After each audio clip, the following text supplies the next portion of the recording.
Our guest today is Ian Pryor, Executive Director of nonpartisan parents-based grassroots organization Fight for Schools, and a dad from Loudoun County, Virginia.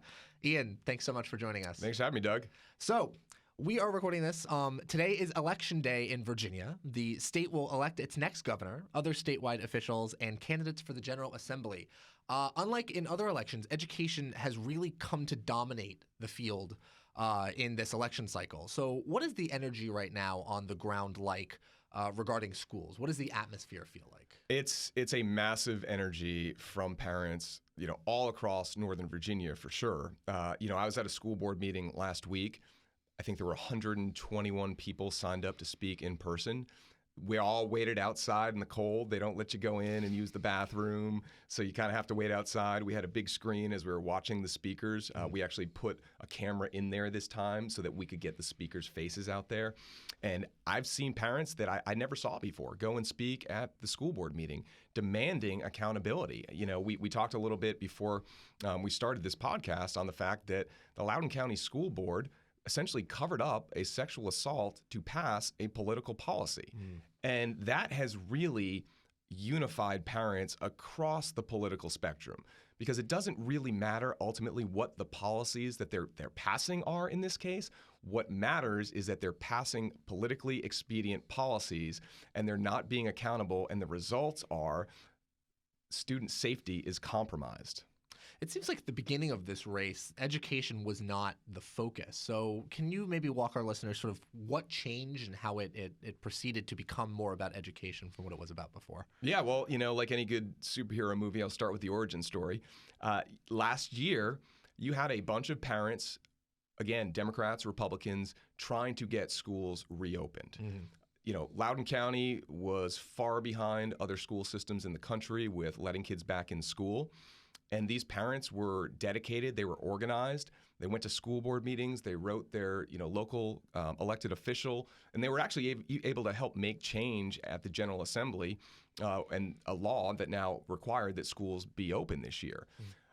The next inflection point, though, was in March of this year, where you had a viewpoint-restricted closed Facebook group, which had 6 school board members and the Commonwealth Attorney for Loudoun County participating, and one of those school board members put out a call to these activists, which were about 600 or 700 people, to start pushing back against parents that were opposed to critical race theory. What happened next was that somebody went in there and said, here's how we're going to do it. We're going to infiltrate their groups. We're going to publicly expose them. We're going to hack their websites. Another person said, well, here's how we're going to list the names. First name, last name, area of residence, school board member. And they proceeded to list between 60 and 70 parents in the community to be canceled. Wow. And most of those parents actually had just been going to school board meetings to speak up for opening schools. Funnily enough, I was put on there twice, once for writing an article in the Federalist, and a second time for, quote, going to a school board meeting and expressing First Amendment concerns, end quote. And, I think that just says it all. So that really was the beginning of the idea of Fight for Schools, which we call a back deck pack, because there were about 8 of us that met on somebody's back deck. And it was a combination of people that were in the open schools movement and people that had been put on this list. And we decided we were going to start Fight for Schools. We were going to focus on local school board elections. The next one, and we talked a little bit about this off the air, was you had a teacher named Tanner Cross who went to a school board meeting as a citizen of Loudoun County and spoke out against a proposed policy that would require teachers and students to refer to other students by their preferred pronouns. It would also allow for students to use whichever bathroom of the gender they identify with. They put him on administrative leave. He ended up winning his case at circuit court and fought back a frivolous appeal by Loudoun County Public Schools. And it just brought more people to the table that wanted to push back. On a similar note, President Obama, when he was campaigning in Virginia, he talked about education and specifically mentioned phony, trumped-up culture wars.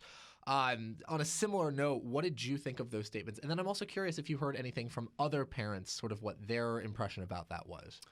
Yeah, I thought President Obama's statements were just offensive, and specifically because on that very day, the individual that sexually assaulted a girl at a high school in a bathroom was convicted. So he's out there talking about trumped up conspiracy theories.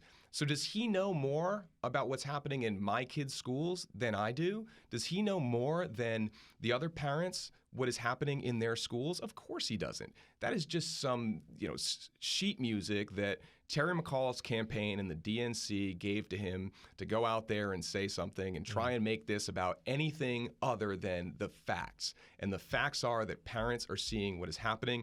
You have a school system in Loudoun County that spent $500,000 for a report on systemic racism, yet they still can't bring themselves to fund an independent investigation into what happened with this sexual assault cover-up. Now, school boards and relationships with parents have been getting quite a bit of attention nationally, not just in Loudoun County, but across the country.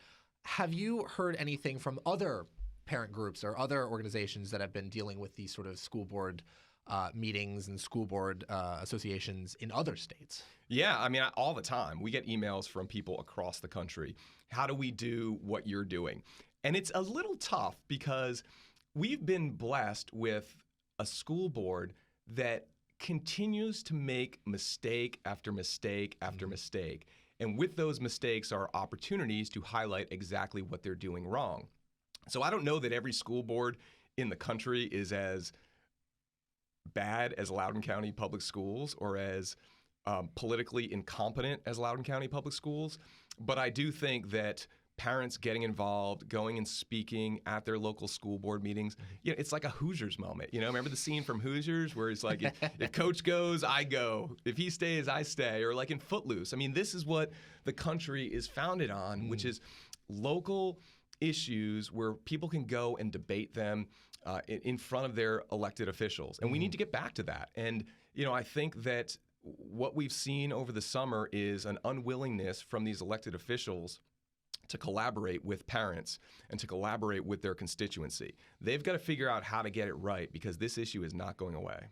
I think I want to go back to something that we talked about briefly about this story about this boy who raped a girl in a girl's locker room or a girl's bathroom who was wearing a skirt. And then later on, he was moved to another school. As you mentioned, he's been convicted, but I'm curious as to what the sort of reaction from the parents and from sort of folks in Loudoun County maybe who weren't as engaged with this beforehand. What happened after they heard about this? Well, I think the first reaction was outrage. We have been highlighting the deficiencies of this school board and this superintendent for months. And I think people that may not have been engaged realized, hey, I think those parents were right. This is what they've been warning about.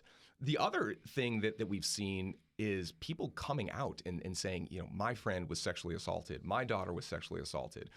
They're not focusing on this core issue of student safety. And I think that it is an extremely unfortunate thing that happened that, we had one girl that was sexually assaulted in a bathroom and now an allegation that this individual went to a different school and sexually assaulted someone else.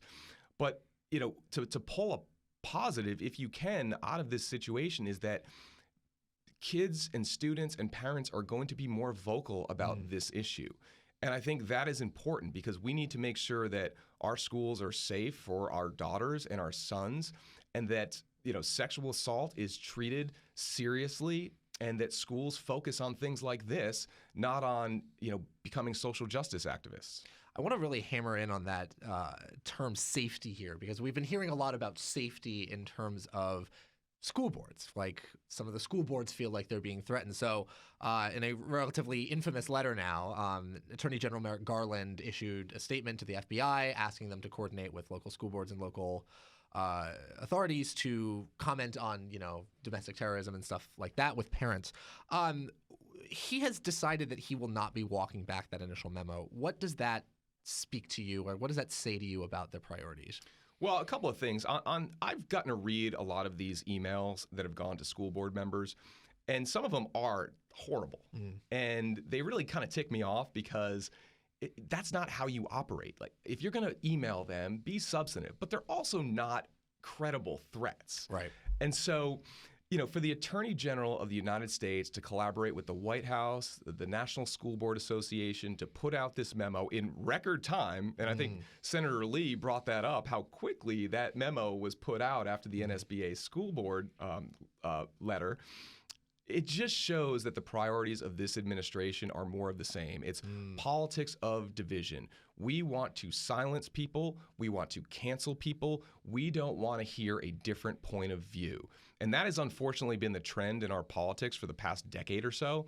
But I do think that this issue, when we're talking about education and our children, safety, what they're learning, is a unifying issue that can actually push back against this politics of division and hopefully bring us to a place where people will focus on issues and less on, are you a Democrat or are you a Republican? Or are you this or are you that? They'll focus less on the divisions and more on the unification of parents around this issue. Do parents and children feel safe in Loudoun County these days? I almost wonder if there's sort of like this idea that parents don't feel like their children are safe based on these policies that are coming out. Yeah, I think they don't. I think that's what we've seen over the past month is that parents are afraid to send their kids to schools. I mean, some parents tell their kids don't go to the bathroom at school. And that's unfortunate. I mean, look, they passed this transgender bathroom policy and they said, well, the state required us to do it. Well, I looked at the law and I've studied the law. The law is pretty vague. I mean, they could have passed this policy, gotten stakeholders together from, people that oppose the policy, got different ideas on how to craft a policy that still respects people's First Amendment rights, their rights to religious freedom, their safety, concerns of parents, and they still could have done it, but they didn't care. They wanted to pass their political agenda the way they wanted to pass it. And as a result, you have parents that are concerned with the safety of their children. So I guess, seeing that you've been doing this for as long as you have been, what have you learned during your time as the leader for Fight for Schools? And then what can parents in other states do to make sure that their parental rights to, be a part of their child's education are being respected? I think the thing that I've learned is that parents have this burning fire inside of them to protect their children. And it's almost a bit of a hero's journey, like Joseph Campbell, where they have really risen to the occasion and have found skills and strength within them that they may not have known that they've had. And that is really what this movement is about. It's about parents that have found that inner strength and are willing to put it all on the line. They go out there, they put on their suit of armor, they take slings and arrows from the media, from their own school board members, from the Attorney General of the United States, from social justice activists. But you know what? We're still here, and we're still going to be here no matter what happens with any elections. We're still going to keep fighting to make sure our children are learning what they need to learn to be mentally tough adults that can operate in the real world and be successful and be safe while they're learning. Well, Ian, before we wrap up, I want to give you the opportunity to let our listeners know if they want to learn more about what you guys are doing and maybe how they can get involved. Where should they go? They should go to fightforschools.com. Sign up for our emails. If you want to donate, that'd be great too. We do have to pay for lawyers to be in court with these school board members, and I'd say pay attention. Go to school board meetings, watch them. If you can't go speak, go attend. Find out what's going on, and make sure that when your school board members are up for re-election, that you vote and that you know the issues. Don't just rely on their nicely crafted websites and statements. Go out there, talk to them, ask them the questions that need to be answered. Well, that was fantastic. So that was Ian Pryor, Executive Director of nonpartisan parent-based grassroots organization Fight for Schools and a dad from Loudoun County, Virginia. Ian, it's always a pleasure talking to you. Thanks a lot, Doug.